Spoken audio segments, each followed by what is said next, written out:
Zebra ലൈനിൽ സൈക്കിളിൽ road കുറുകെ കടക്കുകയായിരുന്ന 9 വയസ്സുകാരനെ അമിത വേഗത്തിലെത്തിയ ബൈക്ക് ഇടിച്ചു തെറിപ്പിച്ചു. കുട്ടി അത്ഭുതകരമായി രക്ഷപ്പെട്ടു. തളിപ്പറമ്പ് ആലക്കോട് റോഡ് സയ്യിദ് നഗറിൽ വെള്ളിയാഴ്ച വൈകിട്ടാണ് സംഭവം നടന്നത്.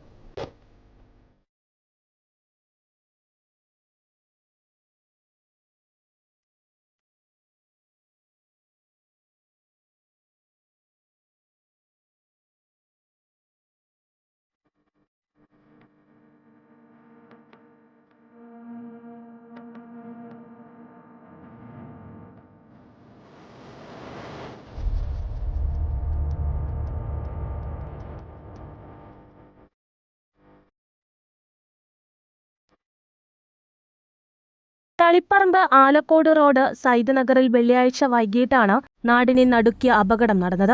റോയൽ ഇംഗ്ലീഷ് സ്കൂളിലെ 4ാം ക്ലാസ് വിദ്യാർത്ഥിയും CH റോഡിലെ കൊടിയിൽ ജസീമിന്റെ മകനുമായ ഹംദാനാണ് അപകടത്തിൽപ്പെട്ടത്. സ്കൂൾ വിട്ട ശേഷം വൈകിട്ട് 3:45 സ്കൂൾ ഗേറ്റിന് മുൻപിലുള്ള സീബ്ര ലൈനിലൂടെ ഇരുവശത്തേക്കും നോക്കിയ ശേഷമാണ് സൈക്കിളിൽ കുട്ടി റോഡിൽ പ്രവേശിച്ചത്. റോഡിന് മധ്യത്തിലെത്തിയപ്പോഴാണ് അമിത വേഗതയിൽ 2 പേരുമായി എത്തിയ ബൈക്ക് സൈക്കിൾ ഇടിച്ചു തെറിപ്പിച്ചത്. തെറിച്ചുവീണ ഹംദാൻ പെട്ടെന്ന് തന്നെ ചാടി എഴുന്നേൽക്കുന്നതും വീഡിയോയിൽ കാണാം. അപകടം കണ്ട് സമീപത്തെ കടയിലുണ്ടായിരുന്ന ഒരാളാണ് ഹംദാനെ എടുത്തുകൊണ്ടുവന്നത്. അപകടത്തിൽ ഹംദാന് നിസ്സാര പരിക്കേറ്റു. News bureau, Taliparamba.